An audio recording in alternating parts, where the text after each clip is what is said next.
Okay, folks, this is the last of our overview sessions. So that's exciting for me, although I'll still have a Sunday night session with some of you.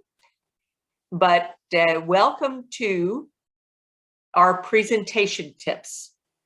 And it is the science and art of powerful presentations, cutting edge secrets of TED, Steve Jobs, and Presentation Zen. So with that, let's go ahead and get started.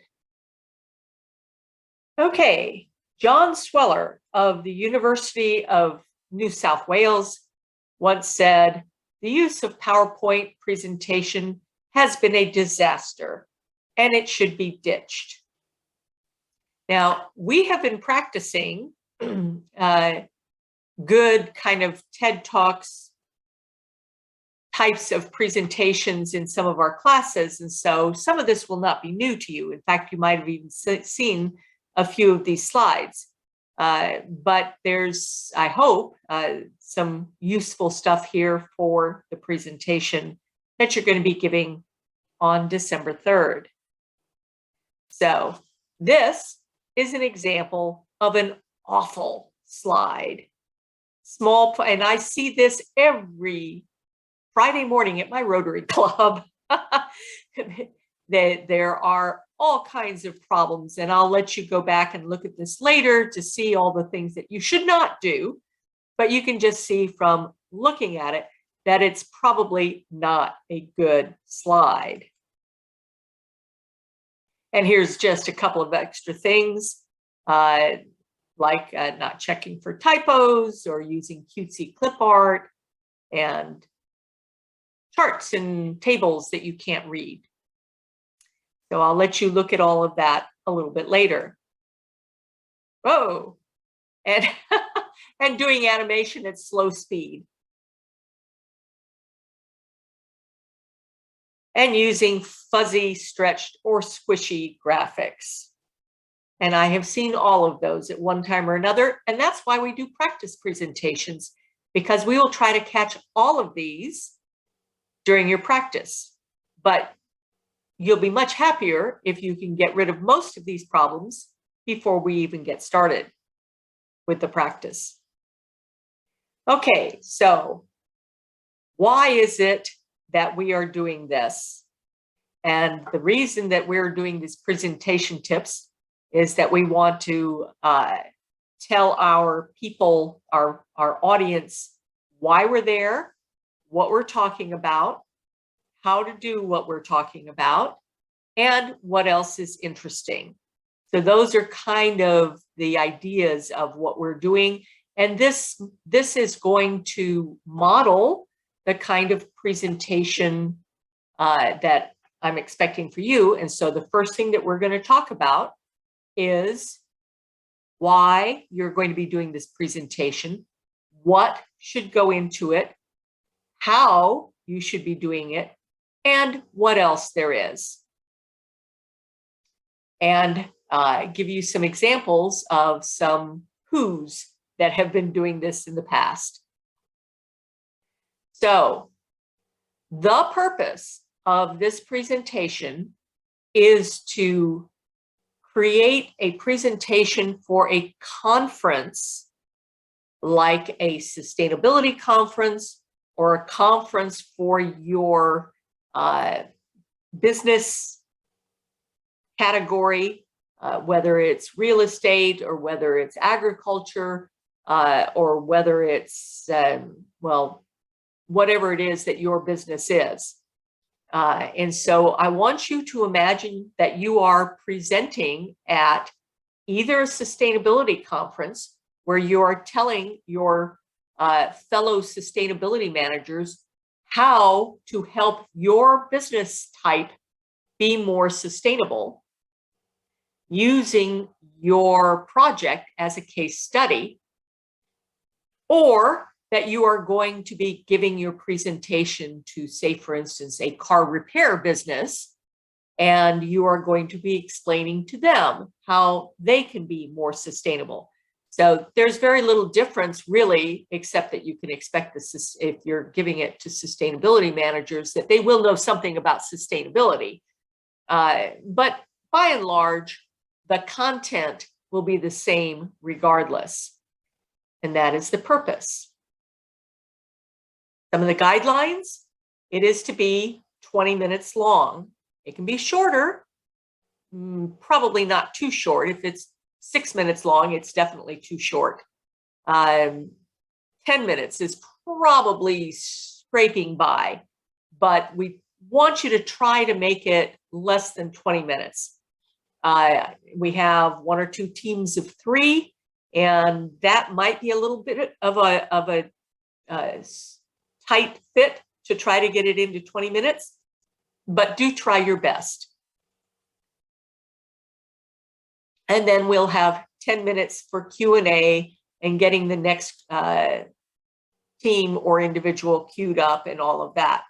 So we expect to be able to do a presentation every half hour. Now we will go on directly from one presentation to the next.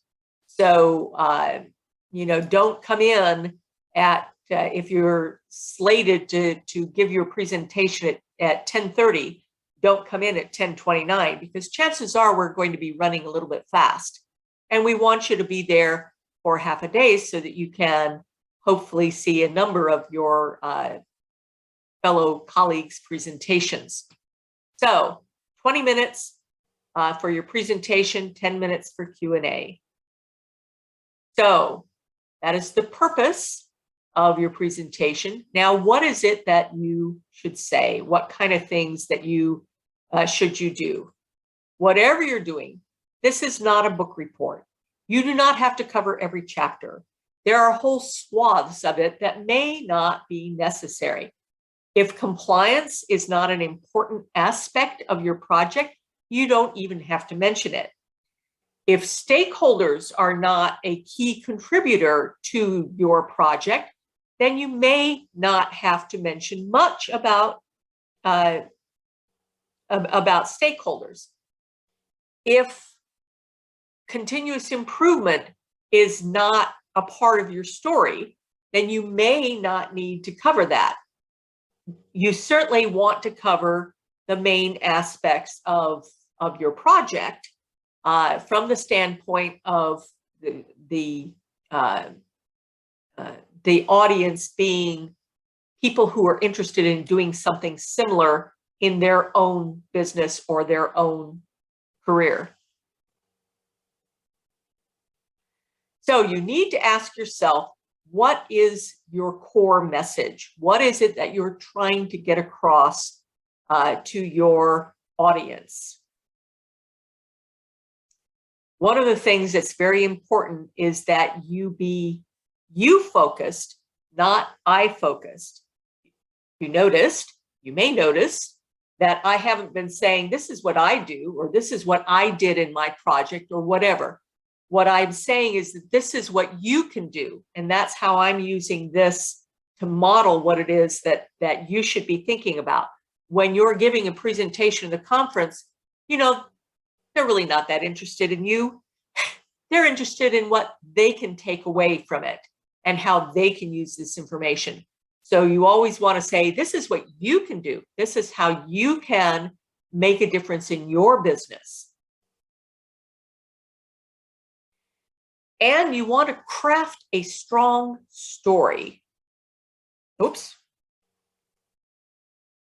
One of the ways of doing this is with I'm going to give you a couple of models. One of them is from Start With Why by Simon Sinek, which is an excellent way of approaching. And the other is Stephen Jobs' method of telling a story. And we all know how successful he was at laying out his new products. So let's think about starting with why. This is the Simon Sinek approach. So he says the first thing that you want to do is to start with the purpose, and that's the why. And then the process, that's the how. and then the results. That's the what. So the why is, in this case, is what are we trying to solve? So you're talking to this conference. You have a blurb in the conference breakout sessions that describes what it is that you're going to be talking about. And so you need to entice them to come in to your presentation. So you're going to say, the purpose of this presentation is to solve this problem for your business type.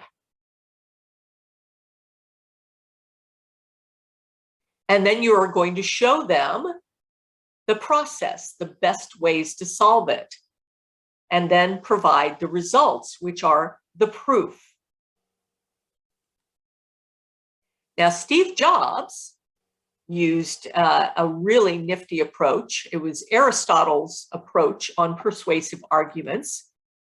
And he said, the first thing you have to do is arouse audience interest. And any of you who have watched a Steve Jobs presentation, if you haven't, I'm sure they're still around on the internet, and you should watch one because they're just amazing.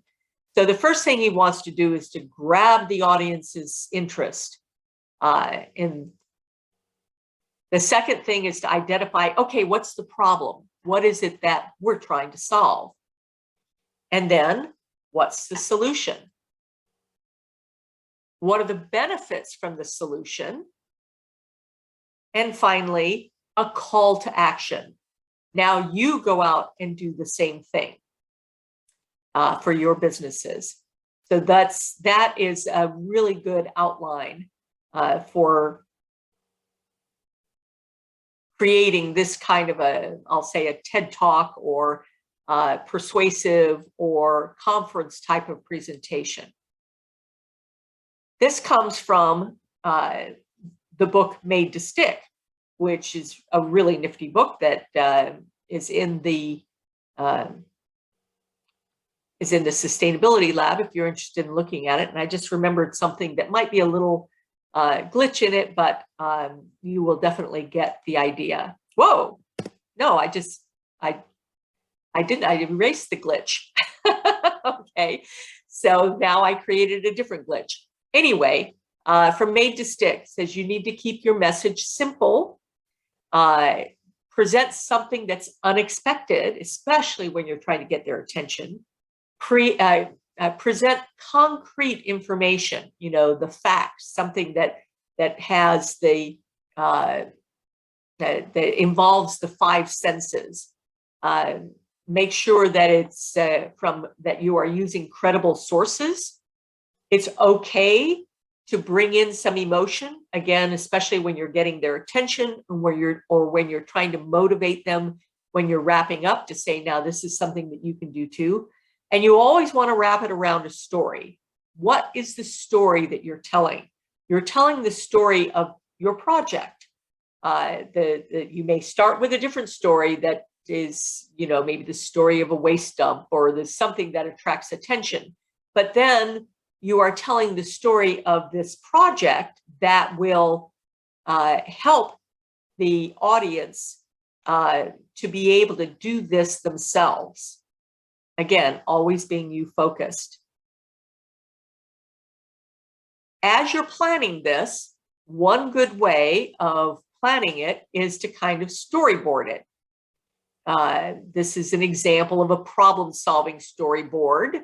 It has background, current conditions. That's your audit.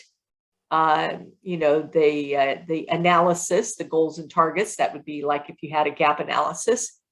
And the analysis of the current conditions, and then your proposal for solutions and what the plan is, and the follow-up. Now, your storyboard will probably more resemble the Steve Jobs or the Simon Sinek or other kind of story like that. But essentially, if you can just kind of do your own little flow chart and say, this is how I'm going to tell the story, that will help you stay organized and not add a whole bunch of extra stuff in there that you don't really need. This is an example of what your completed storyboard might look like in PowerPoint. So when you look at it in the down in the bottom of this PowerPoint, you see there's several different ways you can have the slideshow, but you can also look at all the slides at once, and that can give you an idea of how it's flowing, which might be a very good thing to do. Once you've developed the storyboard, then you have the basic framework of your presentation. The problem definition, approach, findings, recommendation, your theme, whatever. So again, think about it from the approach that we talked about earlier there. You also want to make sure that as you're doing this, that you have some verbal transitions that take you from one slide to another. Now, I am not suggesting that you have detailed notes. In fact, I'm suggesting that you don't have detailed notes.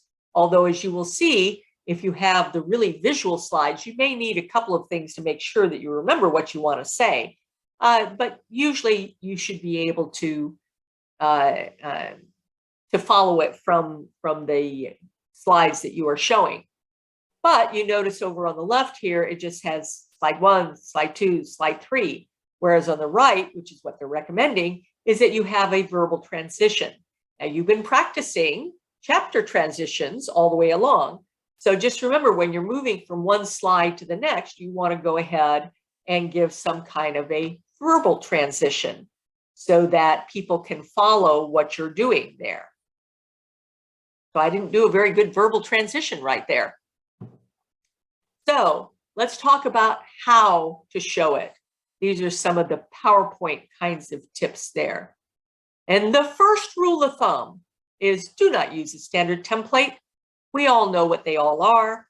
And what we're trying to do is to have you show off your capabilities. And so do something that's that is a little bit more creative or dramatic or whatever. Do not use standard templates. And do not use bullets. If you have bullets, I'm probably going to tell you that you probably don't need them. So think about it before you put bullets, because bullets are one of the things that if you watch any of the YouTube videos on death by PowerPoint, they all say having a bunch of bullets is putting people to sleep. So don't do that. I'm always asked, how many slides do you have or should you have? And you should have as many slides as are needed to convey your points. But you will find that you need probably more slides than you think you need, or at least animations. One of the things that the rules of thumb that I always try to say is that you don't want to spend more than 30 seconds on a slide without something happening. So that is about as much as I've talked in this slide. You want to make sure that each slide has one and only one idea. And so that's one of the reasons why you usually don't need a whole lot of bullets there, because that's usually trying to cram a whole bunch of ideas onto one slide. But the recommendation, best practice, is to have one and only one idea on each slide. That may take you a couple of words to explain that idea, but nevertheless, it's just the one idea. Wherever you can, show the audience what you're trying to say. Don't tell them. So you want to make sure that everything that you do is highly visual. And as I've mentioned before, when you're doing this kind of TED Talks thing, what you don't want to have is a cluttered slide. This is an example of a cluttered slide. And Presentation Zen talks about the signal to noise ratio. And there's far too much noise on this. Look at this as an alternative.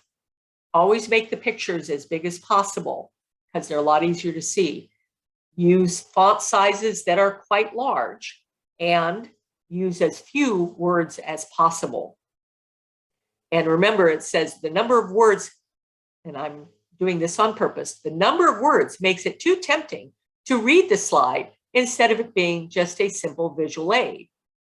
See, it's very tempting.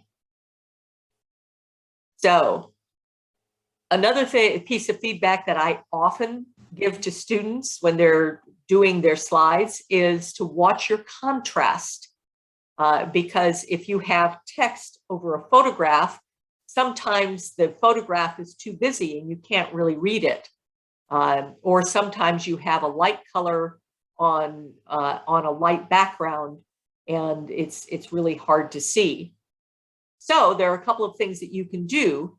You can create a transparent colored overlay like this, where you actually, make the white, instead of having black on green, here you have white on this shaded area, whether it's here or here. And both of those are acceptable. Or you can blur the background and then you can read it more easily if it allows you to read it more easily. Those are just two options of what you can do in order to increase the legibility, the readability there. As an example of how we have changed over time in terms of the busyness of our slides, this on the left is Bill Gates in 2005. The right-hand side is Steve Jobs right before he passed away. And you can see that, Bill Gates was certainly a famous person, but this is the kind of slides that we were doing back when in 2005. And we are certainly doing a lot simpler, a lot more elegant kind of slides now. You want to make sure to lead the eye. I've said this to many of you in your paper, that you use headings to lead the eye through your chapters. Well, in this case, you want to guide the audience through your talk. And you can break up, for example, you can break up your smart art so that you bring in a piece at a time. And if you want me to show you how to do that, we can do that afterwards. But you only want the piece of information on your slide that you are actually talking about at the time. And as I mentioned in the first or second slide, you want to animate, but not too much, because you don't want it to be distracting. Now, I also mentioned in the one of the first slides with the kinds of slides that you don't want to have, that you don't, although this is at least somewhat legible, it is just far too busy. But if you want to provide some information like a table, then one of the things that you can do is to take a snip of it and zoom it. And that will allow your audience to read it a lot more easily, and you can just focus on the pieces that you want to talk about. But they can see that you did a lot more. When you're doing your charts, remember to keep it simple. So on the left-hand side, you see unnecessary detail. Pounds of paper, pounds of plastic, pounds of bottles, pounds of plan. Whereas on the right, you have pounds down on the bottom, and you just have paper, plastic, bottles, cans. So keep it very clear, very concise, and make it as big as possible on your screen. By all means, use your own visuals throughout. This is a visual from one of the students back a while ago. So that you have visuals that you've been using throughout. Use them. They're interesting. They will help you tell your story. Use your own photos. These are photos from the Sustainability Lab. Actually, they're from a series that we did with students from Net Impact. But use your own photos.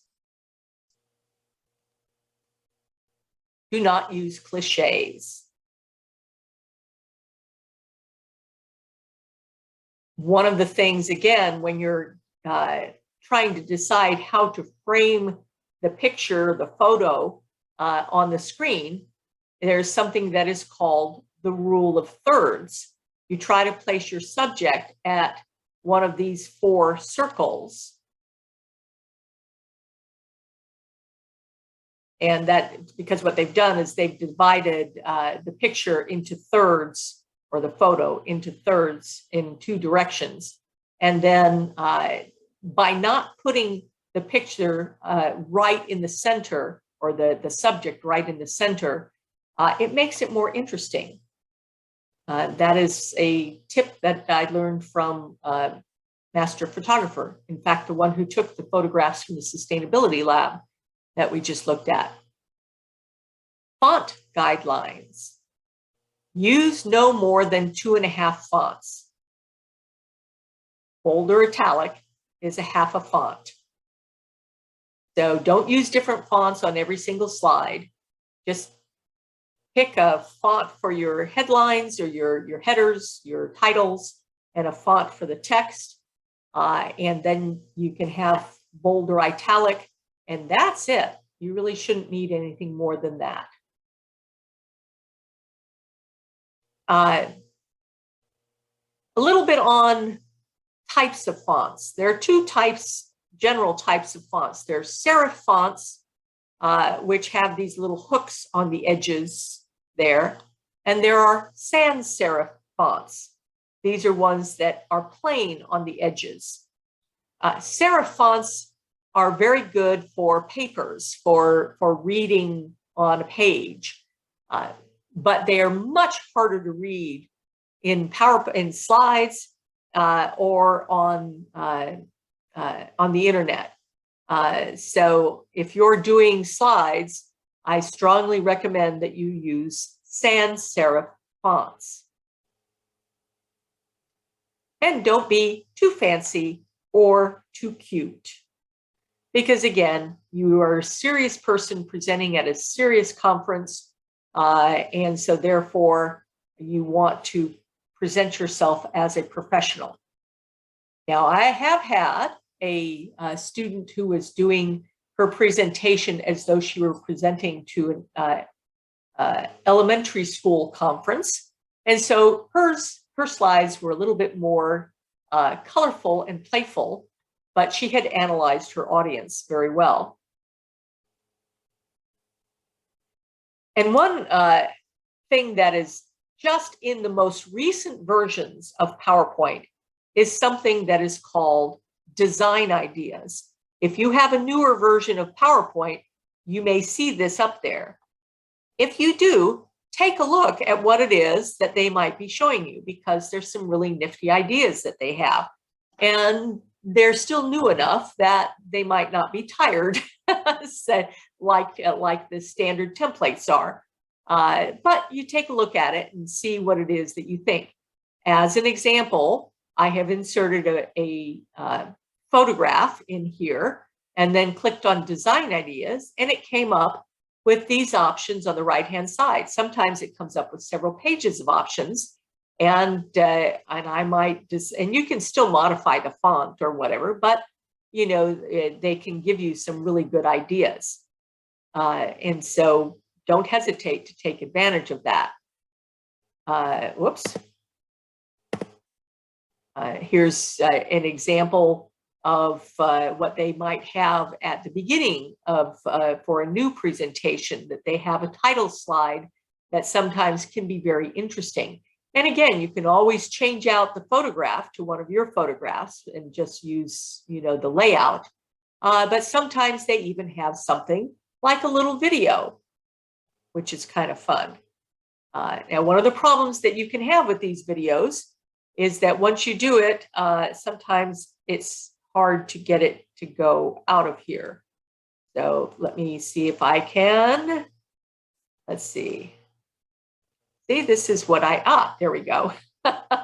So be careful when you do that, that you are taking a look at the kinds of videos that you use, and that you practice how to get out of them. Okay, the other thing that it does is often gives you some, it's very contextualized. And say if you type in powerful ideas, then it might give you some really nifty slides that kind of give you the idea for powerful ideas. So it is a nifty thing to use if you have it. And an alternative to PowerPoint that we've tried in at least one of our classes is Prezi. And I'm not going to click on this now, but if you want to go in and remind yourself of how much fun, if you really enjoyed doing our Prezi project, you are certainly welcome to use Prezi to do your presentation. That's just fine. So, who has done this? Here are some examples that other students have done. This is one from indoor water use. The big picture, what she was showing was, and by the way, I would have critiqued her and said that black on dark blue is probably not the greatest contrast. But nevertheless, you can get an idea of how she did her graphics. And the thing that was really nifty, the point that she was trying to get across here was that 60% of the indoor water use, they had absolutely no idea what it was being used for. Well, that made for an interesting problem that needed to be solved. When she did her baseline comparison, this was for Bausch and Lomb, she was using the lead baseline annual consumption versus the Bausch and Lomb annual consumption. And she brought up the information as she was discussing it and made very definite contrasts that made her point, and dramatic when she was trying to say, look, they were actually using 25% more water than the baseline consumption was. And then this is what she did when she was using the table. When she was talking about something, she put the rectangle around it, but then pointed to the things that she was discussing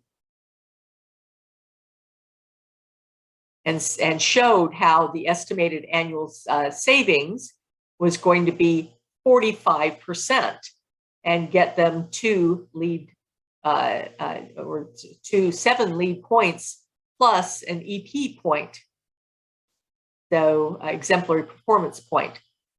So it was very dramatic the way that she was able to show that.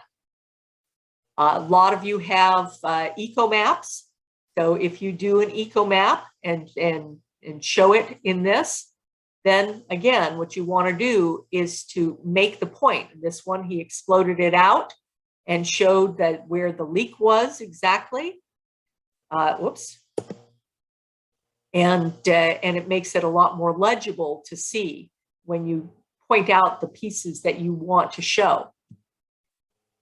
This was a person who needed to do a simulation instead of an actual pilot. But the way that she presented her simulation results were really very clever, because this was a church, and this was the sanctuary, and this was the parish hall. And her point was they were leaving the lights on all the time on Sunday mornings. And so she showed that this was the present state, 12 hours, $581.36. I think that was a month. Whereas in time frame 1 was there, time frame 2 was there, that was the sanctuary. Then they moved back to the parish hall there, and time frame 4 back into the sanctuary for the second service, and then back into the parish hall. And so their cost savings were 34% using this simulation. That was really impressive. And the way that she displayed it was really powerful.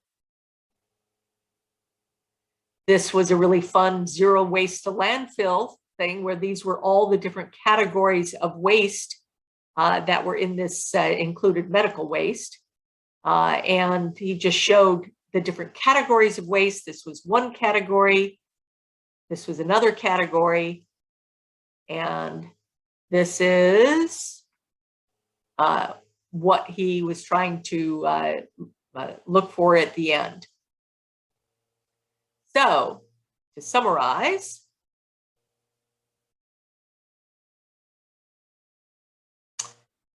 First of all, you want to get the attention step, and the attention needs to be always focused on the audience.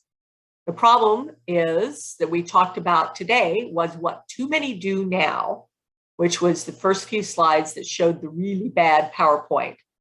Then the solutions we talked about was how to say it and how to show it, and then gave some benefits with the examples. And so now I challenge you with a call to action. What will your next presentation, your final presentation before you graduate, what will it look like? Will it be interesting or will it be boring? Do we have any questions?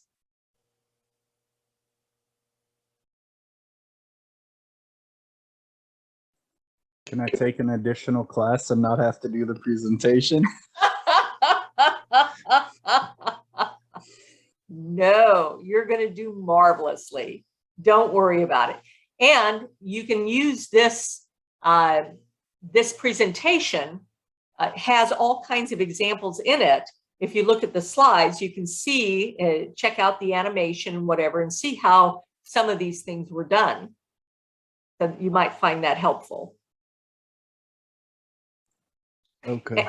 And if you want me to show you anything, I'm happy to do so. Is it next week that we have to do the practice presentation? What a good question. It is the week of the 15th through the 19th is the practice presentation. Ouch. Okay, and I don't remember, do we have to do that in person with you, or can we do it? Well, that's also a very good question, because I was going to invite you all to come into the lab if you wanted to, with a lot of I don't want to say loopholes. What's the right word? A lot of flexibility if you didn't. But as some of you know, I was going to go on a cruise for 12 days, and I was going to be getting back today, but it was postponed. Actually, it was canceled with credits so that we can take it sometime in the next couple of years. So I have 11 days that I have to use or lose.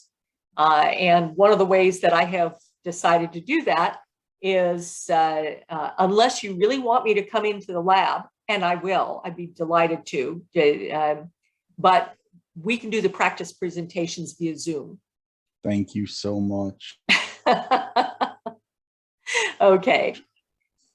Because I don't get out of work until 4, and I live way up here in Newport Richey, and I don't get home till 4:30, and I wouldn't be able to get down there until probably 6:30 anyhow in the evening. And well, I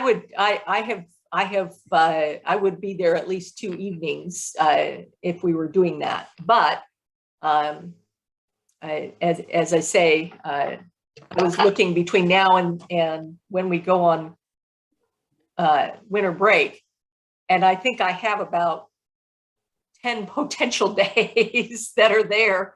So I have to use almost every one. So at any rate, and then of course the final presentation is on the 3rd. That is in person. I do recommend that we have an opportunity maybe this final week. You know, well, I'm going to be taking some vacation days there too, but if you want, I can take a look. Certainly on the 29th, I will be there. I can take a look at various presentations and make sure that it doesn't look funny, because a lot of times the colors look a little bit different with the overhead projector. We do have a new overhead projector, so hopefully the colors will be truer. But nevertheless, I'll be happy to check out anybody's colors or fonts. You know, if you choose a funny font, and if it's not on the computer in the lab, then it will pick something plain and boring like Arial. So be forewarned. So we probably do want to at least go through and look at them sometime while I'm in the lab. And the best day to do that is probably on the 29th. You all want me to look at your final presentation in advance. Now, I will obviously be giving you all kinds of advice when we do it on the week of the 15th. But since I won't be in the lab, I won't be able to really see what it looks like on the screen. But I think it's going to look pretty close with the new projector. Okay. All righty. Thank you very much. Okay. Well, that sounds good. And by the way, that while let me put this in the chat, because I think there's only one or two people who have actually put their names. In fact, it's just Coral, and that's it. So let me see, share, get link, copy link, done. And I will put it in the chat so that you all can paste. Let me see, is it going to paste there? There we go. So please do take that and go and set yourselves up for one of the days on November 15th through the 19th. As I say, I may change this slightly because I will be doing it. Let's see. Yeah, now that we don't have to meet in person, I'll probably change my day. Okay. All righty. Well, I need to check on what's happening on the 19th. I actually think that I'm going to go ahead and say that I can do it in that evening also.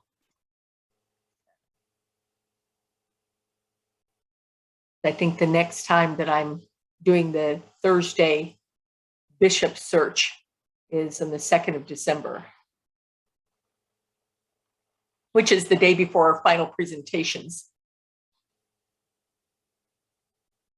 And then be sure to get to here and try to cluster yourselves, you know, so that we don't have one person. Whoa, wait a second, where did that go? Why is that like that? Hold on. What? Why that did that? Paste. I don't know. Anyway, 9. Just kind of forgot. But try to cluster yourselves so that you can have an opportunity to see at least 3 or 4 presentations. They go very quickly, and we will just go directly from one to the next to the next. So it'll probably take less time than what it says here.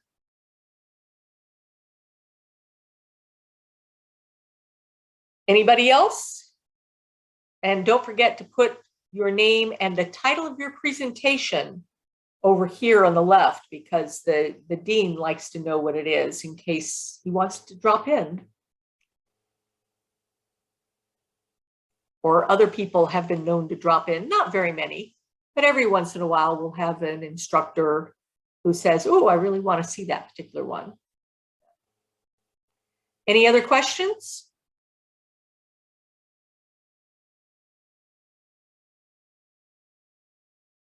Okay, well then I will see you all over the course of the week as we are going through the last chapters, and then we'll work on the presentation. We're getting there, folks. We're getting there. So see you all later. Have a good night. Yep. Thank you. Bye-bye. Bye-bye.